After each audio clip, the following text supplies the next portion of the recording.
Hello guys, welcome to OTS. I am Ash Vadoria.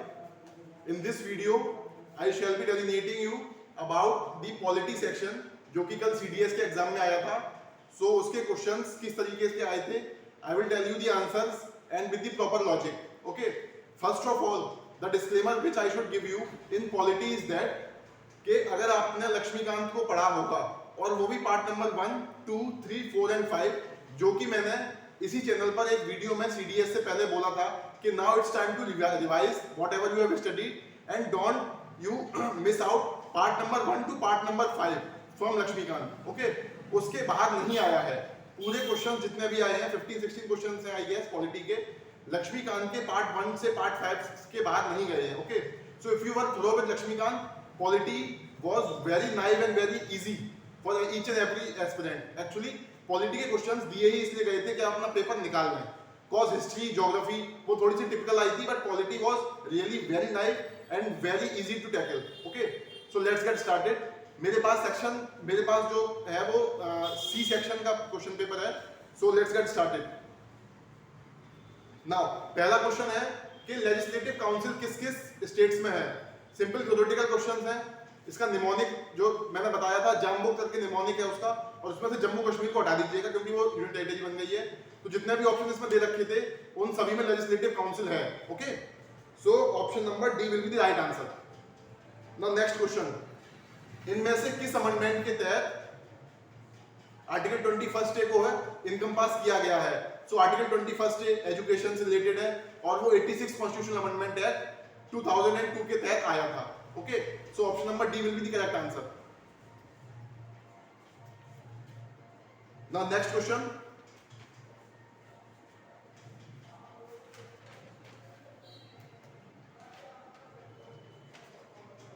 Consider the following. Now this is question number 21. Okay, so इनमें से आपको बताना है कि इन चारों में से कौन कौन स्पीकर रह चुका है हमारे लोकसभा में. Basically this was very theoretical question. I am damn sure 100 में से 90 बच्चों को ये नहीं पता होगा. Okay, so if you are not aware about it, no need to worry. Okay, it's not a predicament, ये कोई दिक्कत नहीं है, ये बहुत थ्योरेटिकल क्वेश्चन था.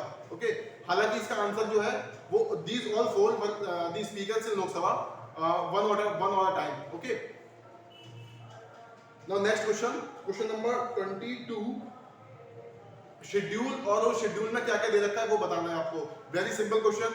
अगर आप एक डिफेंस एस्पिरेंट हैं या फिर आप यूपीएससी किसी भी एग्जाम की तैयारी कर रहे हैं, आपको शेड्यूल्स रटे होने चाहिए. केवल 12 शेड्यूल हैं, उनकी हिस्ट्री, वो कब इनकम पास किए गए, क्यों किए गए, उनको रटा होना चाहिए. ओके, सो इसका आंसर जो है ऑप्शन नंबर ए होगा, that is 1. Now first schedule में ओथ्स एंड अफर्मेशंस नहीं है, इसमें इनकरेक्ट पूछा है ना. अच्छा, which of the following are correctly matched? So only one is correctly matched. Okay, first schedule में ओथ्स एंड अफर्मेशन नहीं है. फर्स्ट शेड्यूल जो है ना वो स्टेट्स एंड यूटीज के बारे में बात करता है. India that is Bharat is a union of state. Okay, वो बात करता है फर्स्ट शेड्यूल. देन जो थर्ड शेड्यूल है वो है allocation of seat in council of state. Okay, then fifth schedule provision relating to administrative of scheduled areas in scheduled tribes. And ninth schedule provision related to administration of tribal areas. Ninth schedule जो है वो tribal area से related नहीं है. Ninth schedule is basically the laws which can not be changed. जो ninth schedule में डाल दी गई है वो लॉज चेंज नहीं हो सकती. नाइन्थ शेड्यूल उससे रिलेटेड है. ओके, जो ट्राइबल एरिया से रिलेटेड है वो सिक्स्थ शेड्यूल है. Okay, sixth schedule tribal area से रिलेटेड है. फिफ्थ शेड्यूल जो है वो शेड्यूल्ड एरिया से रिलेटेड है. ओके, जो थर्ड शेड्यूल है वो एलोकेशन ऑफ सीट्स से रिलेटेड है. So this will be the correct answer, that is only 1. Now next question, which of the following statements is correct. Now इसमें जो option number सी है केवल वो स्टेटमेंट ही करेक्ट है. Because constitution of India only recognises two kinds of minority, that is linguistic minority and religious minority. केवल दो तरीके की माइनॉरिटी को ही कॉन्स्टिट्यूशन ऑफ इंडिया पहचानता है, and that is what's given in option number C. So that is the correct answer. Okay, अब इसमें option number ए है अंडर आर्टिकल 21A. जो लास्ट लाइन है इसमें उसमें लिख रखा 11 years. No, it's from 6 years to 14 years, not 11 years. Okay,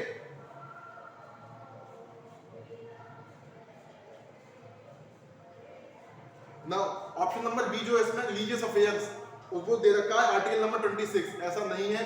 article number 26 do not talk about the maintenance of religious affairs of a minority. Okay, ये गलत है। Option number C is correct, so only one is this correct. Now next question,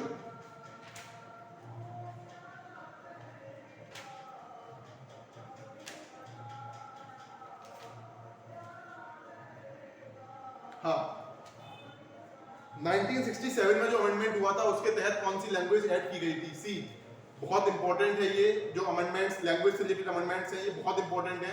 article 350 B, linguistic officer, 7th amendment, ये सारा आपको पढ़ के जाना होता है बिकॉज ये इंपॉर्टेंट अमेंडमेंट्स हैं जो इंडिया के आजादी के बाद ही तुरंत होने लगे थे। Okay, so these are very important topics, all are given Laxmikanth. हालांकि इसका आंसर 1967 में सिंधी लैंग्वेज जो थी, option number C Sindhi language, Sindhi language was added. Okay, और जो लैंग्वेज में अमेंडमेंट्स हुए हैं वो बेसिकली 21st अमेंडमेंट है, 71st अमेंडमेंट है एंड 92nd अमेंडमेंट है। ओके, एक से सिंधी जोड़ी गई है, एक से बोडो डोगरी मैथिली संथली जोड़ी गई है। ओके, देन एक से जोड़ी गई है आपकी ये Khasi and these all language was added. 21st, 71st एंड 92nd, ये 3 अमेंडमेंट्स हुए हैं। Okay,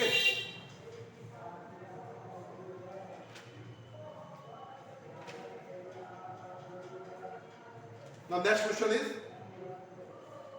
regarding the PAC, Public Account Committee. So इसमें जो करेक्ट आंसर है वो है, इसमें पूछा है which of the following is not correct. C. Now look at the option number C. Option number C में लिखा है कि they are elected by the members. No my friends, the PAC members are elected by the speaker of Lok Sabha. Okay, so option number C is incorrect. बाकी सारे correct statements हैं। PAC के जो members होते हैं उनको speaker appoint करते हैं। ठीक है,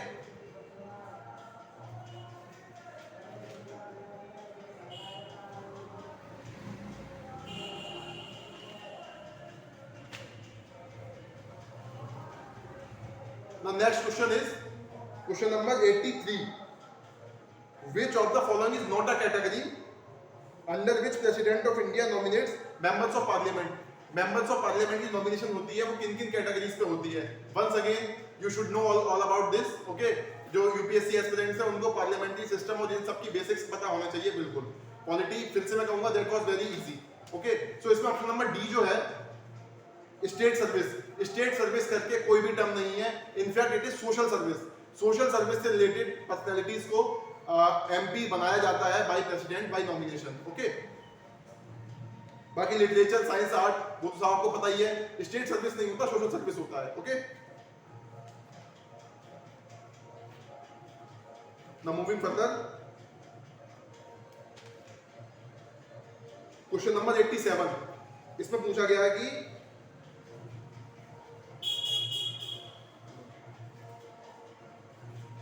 Which of the following is not the chief benefit of bicameralism? यानी कि दो हाउस होने, दो सदन होने का इनमें से फायदा क्या नहीं है?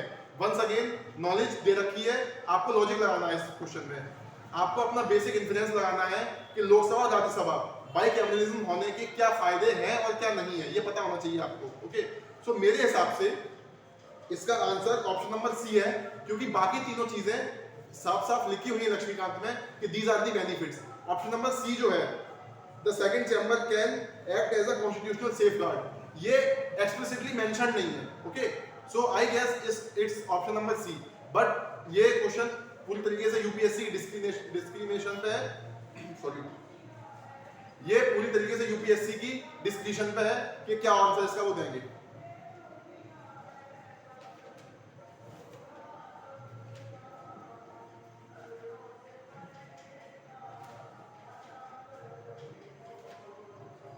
Now next question is question number 117.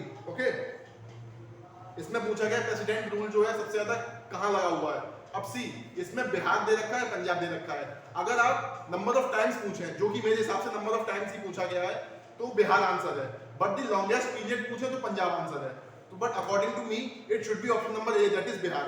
Maximum number of times president rule, that is article 356। Okay, article 356 कहीं लगा है तो बिहार में लगा है। ओके, द नेक्स्ट क्वेश्चन, ये थोड़ा टफ क्वेश्चन था, ये दैट इज एन एबरेशन, पता नहीं कहां से ऐसे क्वेश्चन दे दिए जाते हैं कि आपके वोटिंग कार्ड में आपकी फोटो कब से स्टार्ट होने लगनी, और एक ईयर पूछा है इसमें। हालांकि यूपीएससी ऐसा नहीं करता है, but once again UPSC is unpredictable, so कहीं ना कहीं तो अपनी छाप छोड़ेगा। So answer is option number B, 1993। ये मुझे ऐसे पता था, और 1992 में पढ़ा था मैंने कि इससे चर्चा रिलेटेड हुई थी, 93 में इसको कर दिया गया था। ओके, आपको आता होगा तो ठीक है, नहीं तो no need to worry about, क्योंकि ये कईयों को नहीं आता होगा। Now next question 119, best describe the election of president. Simple है, ट्रांसफरेबल वोटिंग होती है और प्रोपोर्शनल रिप्रेजेंटेशन होता है। Option number B.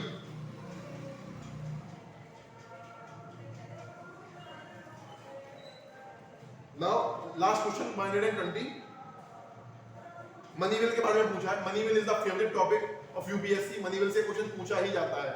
मनीवेल and PSC, ये यूपीएससी की फेवरेट टॉपिक्स में से एक है, इनमें से क्वेश्चन वो निकालता ही निकालता है। सो इसमें पूछा है नॉट करेक्ट। अच्छा, ये भी आपको ध्यान रखना होता है, क्वेश्चंस में करेक्ट पूछा है नॉट करेक्ट पूछा है। That is why you should keep your calm and composure inside the hall, कि आपको ये दिखना चाहिए कि क्वेश्चन में क्या पूछा गया, नॉट करेक्ट या करेक्ट। ओके, सो इसका आंसर होगा option number D, the council of state has no power to discuss the money bill. ऐसा नहीं होता है, they have the power to discuss the money bill. Discussion के लिए कोई रोक नहीं होती है काउंसिल ऑफ स्टेट्स पे। ओके, यानी कि राज्यसभा पे कोई रोक नहीं होती डिस्कशन को लेकर। सो आंसर में भी option number D. So that's it from my side for polity section. Now I will come with another video and I will delineate you the answers of history, okay, in the next video.